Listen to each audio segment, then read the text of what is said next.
Welcome back to the MMA Plug, exclusively on Mile High Sports. Welcome back to the MMA Plug on 98.1 FM, Mile High Sports Radio. I'm your host, Jordan Kurtz. Give me a follow along online at Comments for the Peanut Gallery. Finally, the UFC has returned for the first time here in 2024. It's been all the way back since mid-December that we've had any action in the octagon. And I know a lot of fight fans have been fiending. We've been jonesing. We've been waiting to get that fight fix back inside of the octagon. Obviously, there's been some other shows that have gone on, but there's just nothing like a UFC show and a UFC production.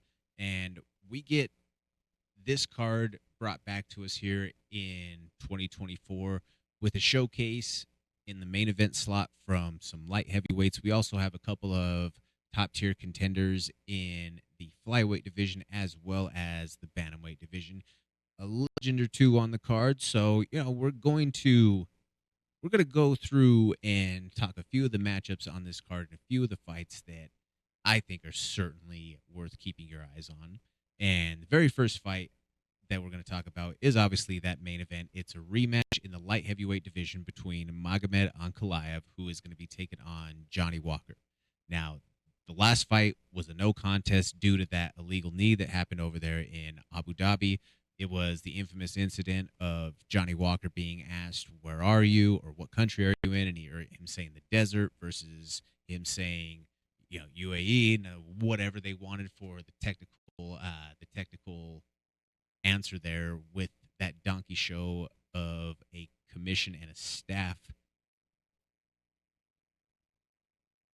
whatever you want to call their efforts that were so lacking or so misran for that show over there in Abu Dhabi between multiple people having staff. That's an entire different conversation. But this matchup, it's dangerous. You have two guys who are very explosive and have the ability to end the fight in a single strike.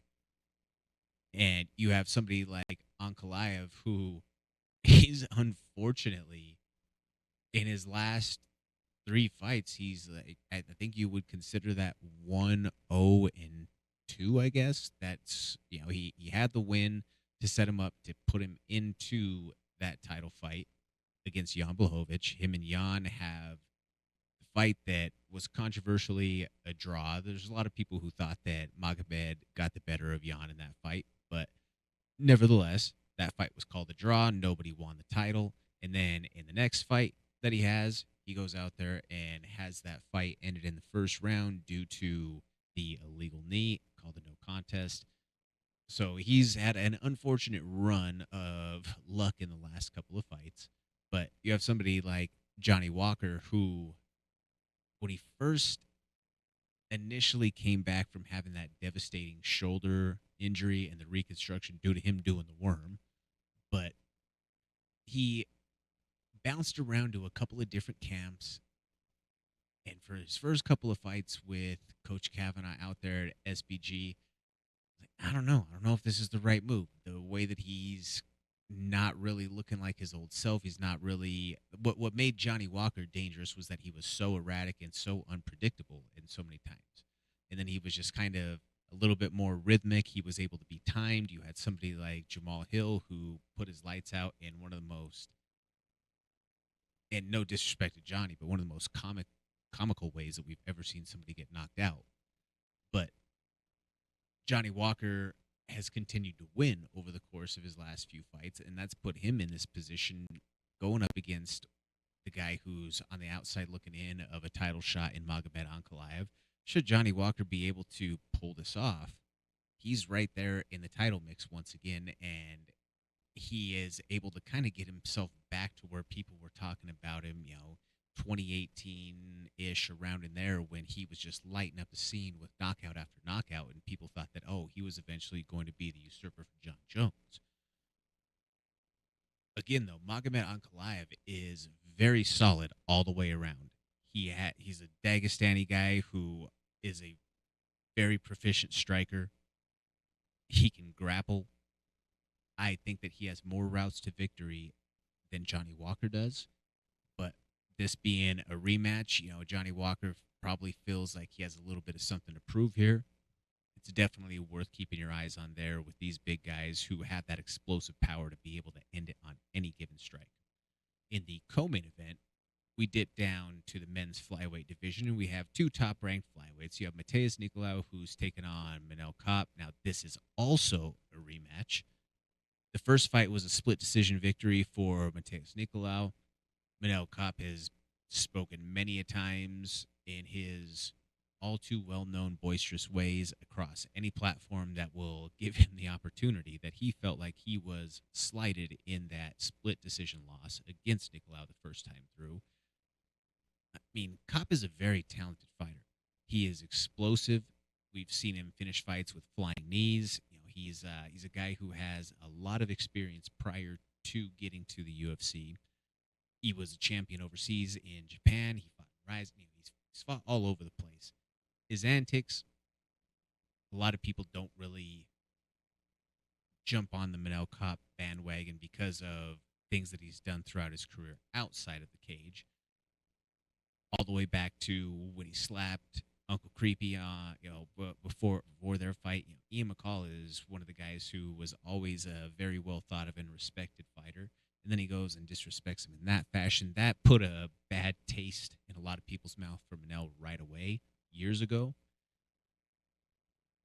The situation that he had with Israel over Kai Kara France this last year that turned into him having that post-fight rant that definitely made headlines all over the place due to the slur in which he said while in the octagon.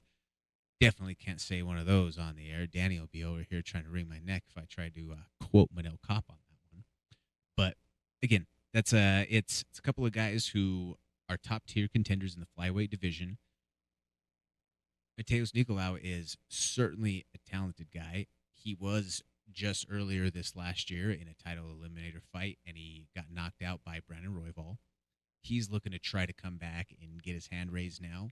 But I don't know. I think that Manel Kape presents a lot of issues for somebody like Matheus Nicolau, and I don't know if Matheus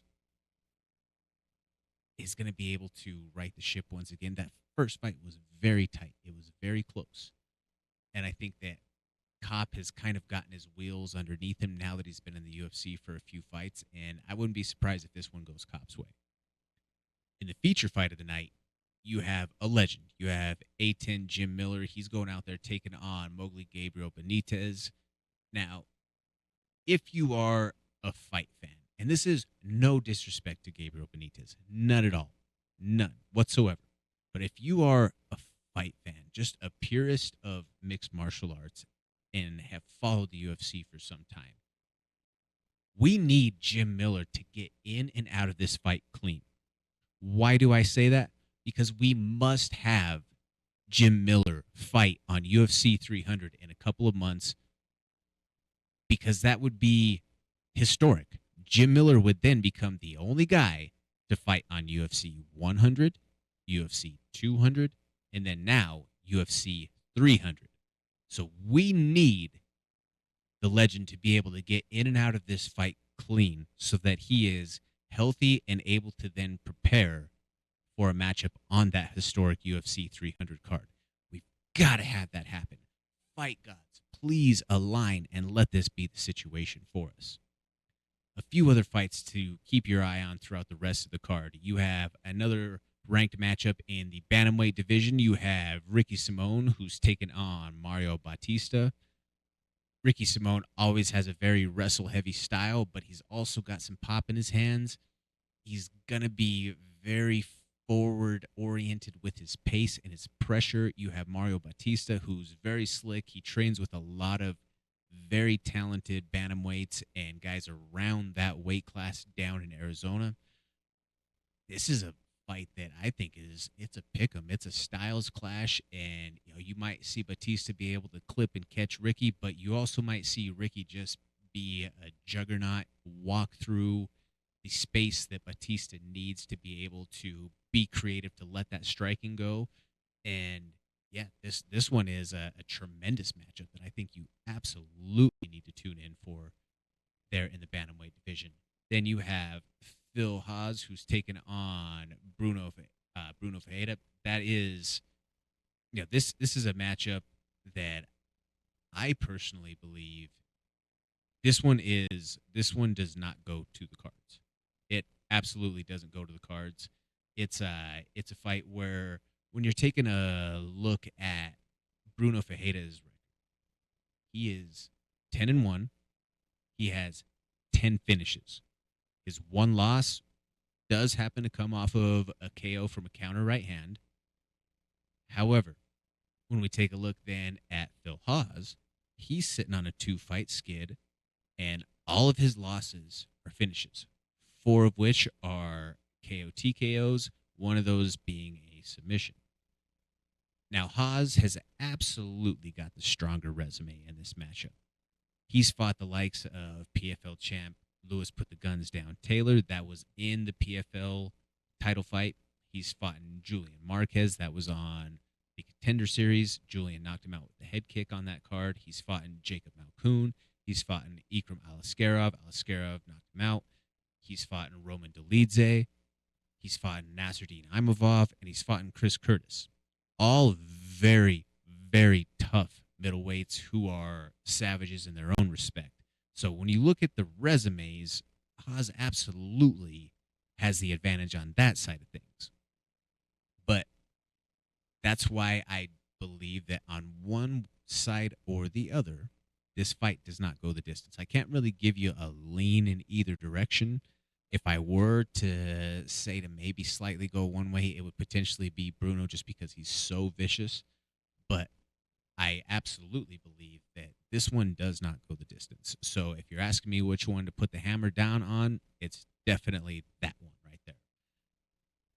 The next matchup that we're going to talk about, where is our man Ron Kruk at? You have Andre Arlovsky, who is still doing it, and he's taken on Waldo Cortes-Acosta. This is a heavyweight matchup. Now, the 44-year-old Pitbull is a former UFC champion, and during his prime, he was one of the most violently vicious fighters across all promotions. He's fought across many banners throughout the years.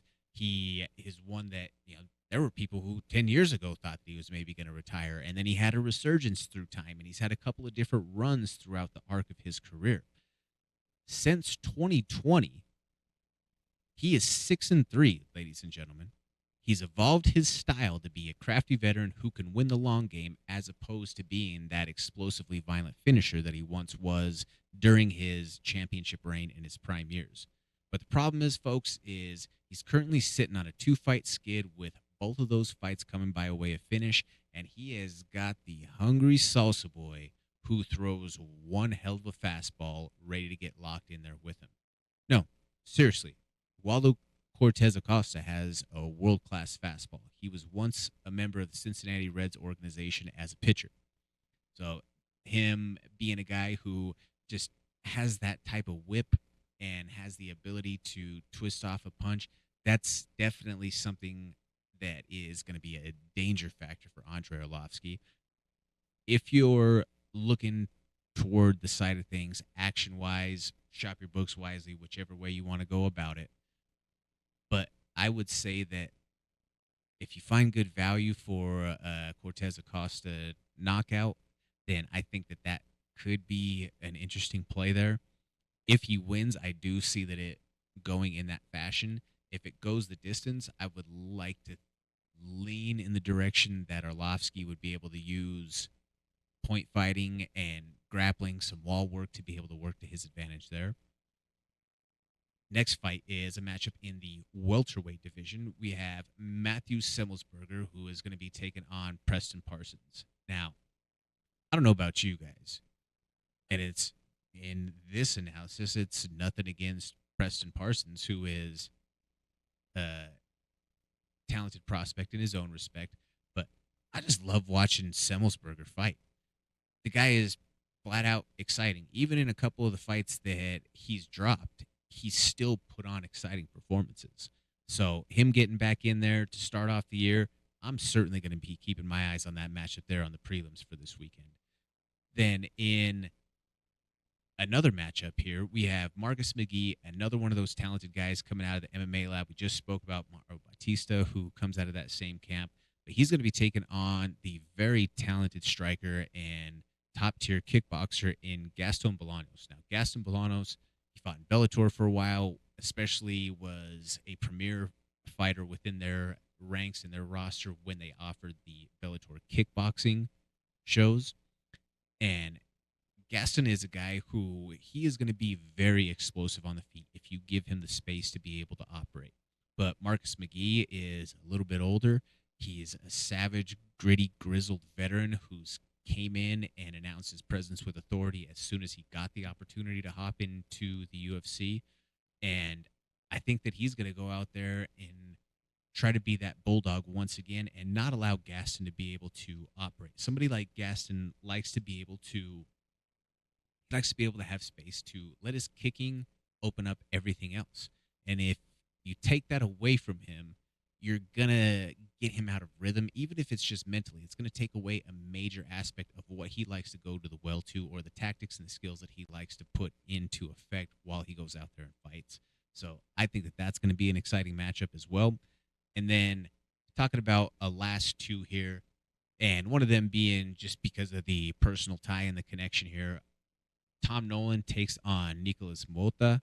Now, Mota used to be one of my roommates. He's a good guy, but he's probably fighting for his job, if we're being completely honest, in this matchup here.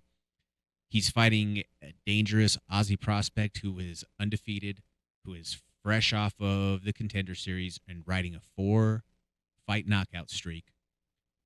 Mota probably got a mulligan after the last fight was stopped prematurely against Trey Ogden. He was on the let's just say he was not on the advantaged side when it came to the points aspect in that matchup before it was prematurely stopped. And I think that Mota needs to go out there and he needs to knock this kid out to be able to say that, yes, I still deserve to have my roster spot here in the UFC. He's a very talented kid. He fought on the Ultimate Fighter Brazil back in the day, made his way up through CFFC, won a championship there, fought on the Contender Series, got his entry into the UFC. Right away out of the gate, he fought a legend like a Jim Miller. So he's been battle-tested, and he's been on many platforms throughout his career. It's just a matter of now, can he go out there and can he execute and get his hand raised this weekend?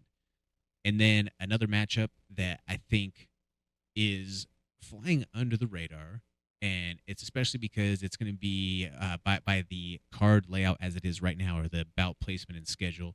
It's the curtain jerker right away to start the card, and that's Felipe Buenas taking on Joshua Van. Now, Joshua Van is a very explosive flyweight who had title on his resume for the regional scene, and I think he's a guy who injects a little bit of flavor and some explosive action into that flyweight division. So that's one that I think you should definitely tune in for right away on the prelims. I'm a fan of always watching the prelims anyway. I think watching the prelims gives you greater insight as to those who are going to be those stars of the future. And sometimes we have no explanation as to why guys who are very high level, very talented, and sometimes ranked in the top 15 place down on the prelims. So if you're not watching those and only watching the main card every time, you're just missing out on so many great fights and so much great action that's out there and available to you. That wraps up our UFC Fight Night preview segment, though, folks. Stick around after the break. We're going to be talking a little bit of this weekend's LFA card, as well as diving into a couple other topics there. I'm Jordan Kurtz. Give me a follow along online at Comments from the Peanut Gallery. This is the MMA Plug presented to you by Mile High Sports on 98.1 FM. Thank you so much for watching. Please hit that like, share, and subscribe button. That helps us continue to produce this original MMA content and bring it for you every single week. Tune in to the MMA Plug on 98.1 FM, Mile High Sports Radio,